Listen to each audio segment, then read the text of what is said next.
Lunch time में Shah Jahan canteen में बैठा कॉफ़ी पीते हुए कुछ सोच रहा होता है। तभी वहाँ नए हुसैन आया। वो जान के बगल वाली सीट पर पॉइंट करते हुए बोला, क्या यहाँ मैं बैठ सकता हूँ? तो जान हाँ पर सिर हिलाया। हुसैन थोड़ी देर बाद बोला, यहाँ रुकने की वजह ब्रदर भी शब्द सुनकर शाहजहान हुसैन की तरफ देखा तो हुसैन मुस्कुराया और बोला, मुझे पता है आप मिस्टर वी हुसैन के बेटे हो। अब ये मत पूछना कि मुझे कैसे पता, पर मैं बॉस वांग यीबो को पटाने में आपकी मदद कर सकता हूँ। फिर वो अपनी कॉफ़ी उठाया और बोला, अगर मेरी मदद चाहिए तो मेरे पास आ जाना। और हुसैन वहाँ से जाने लगा। थोड़ी देर बाद मीटिंग स्टार्ट होती है, जो कि दोबारा जिन के साथ ही था।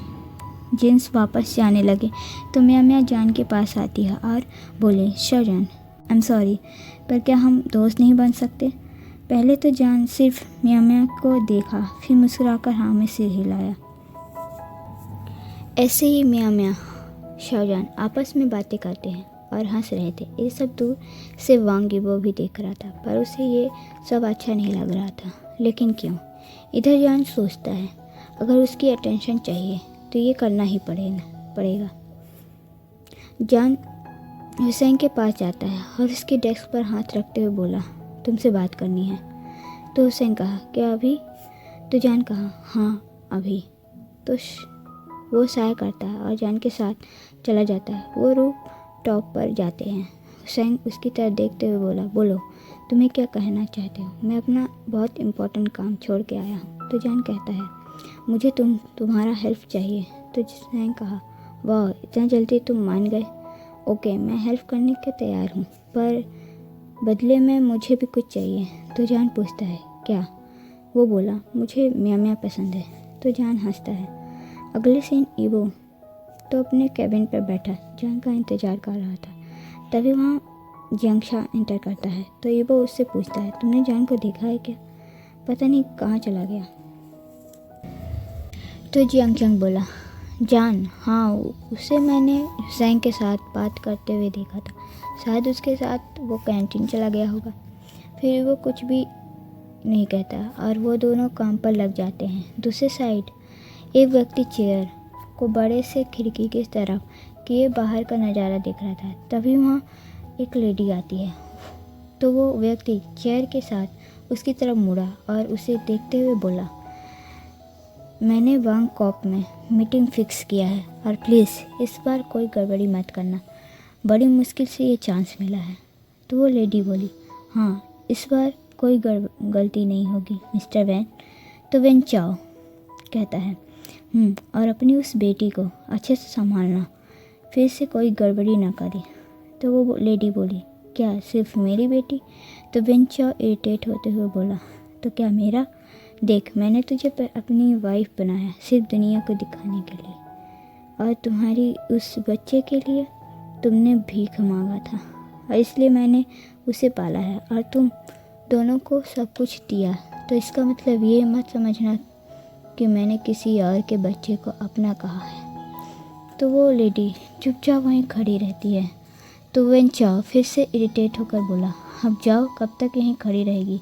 तो वो लेडी वहाँ से चली जाती है। बाहर आकर वो गुस्से से कार को एक लात मारते हुए बोलती है, एक बार ये वर्क कंप्लीट हो जाए, फिर मैं तुझे देख लूँगी। तभी ड्राइवर उसके पास आता है। उस पर वो गुस्से से देखती है, जिस पर वो कुछ नहीं बोलता। फिर वो वहाँ से चले जाते हैं। इधर ही वो जब ब्रेक के बाद वापस डेस्क पर आता है तो वहाँ पर एक बॉक्स रखा हुआ था। पहले तो सोचता है शायद ये किसी और का छूट गया होगा, लेकिन बॉक्स के ऊपर साफ अक्षर पर वांग यीबो लिखा था। तो वो बॉक्स खोलता है। वहाँ 5 रेड रोजेस और एक नोट भी जिस पर लिखा था, जब से मैंने तुम्हें पहली बार देखा था तब से मैं तुम्हारा दीवाना हो गया। अब मुझे खुश रहने का एक रीज़न मिल गया, तुम्हारा चाहने वाला। ये सब देखकर ईबो का कान लाल हो गया और उसे अलग ही फील हो रहा था, जिसे वो किसी के साथ एक्सप्रेस नहीं कर सकता।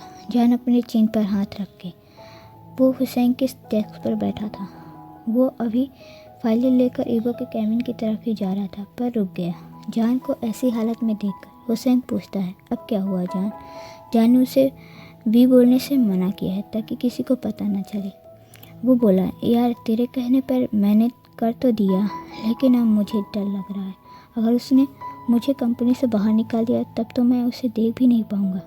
तो हुसैन इरिटेट होते हुए बोला, क्या तुम्हें उसका अटेंशन चाहिए कि नहीं? तो जान बोला, हाँ चाहिए तो हुसैन बोला, तो जा और देख क्या हो रहा है, वो कैसा बिहेव कर रहा है। तो जान वहाँ से जाने लगा। हुसैन बोला, मुझे बताना, फिर सेकंड प्लान पर काम करेंगे। तो जान हाँ पर सिर हिलाया, फिर वहाँ से चला जाता है। केविन के अंदर जाते ही जान वहीं गेट पर खड़ा हो गया। ईवो को देखने लगा। उसका पूरा चेहरा लाल हो गया था। ईवो वो नोट्स को घुरमेट कर डस्टबिन पर डाल देता है। वो कहता है, रेडिकुलस।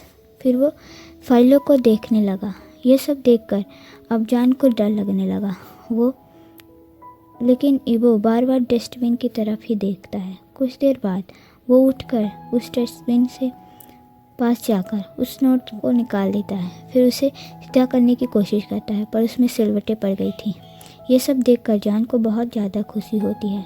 वो डोर से पूरी तरह एंटर होते हुए बोला, बॉस कल हमारा मीटिंग, आपका फेस इतना रेड क्यों है? क्या आपको फीवर हुआ है? क्या मैं डॉक्टर बुलाऊं?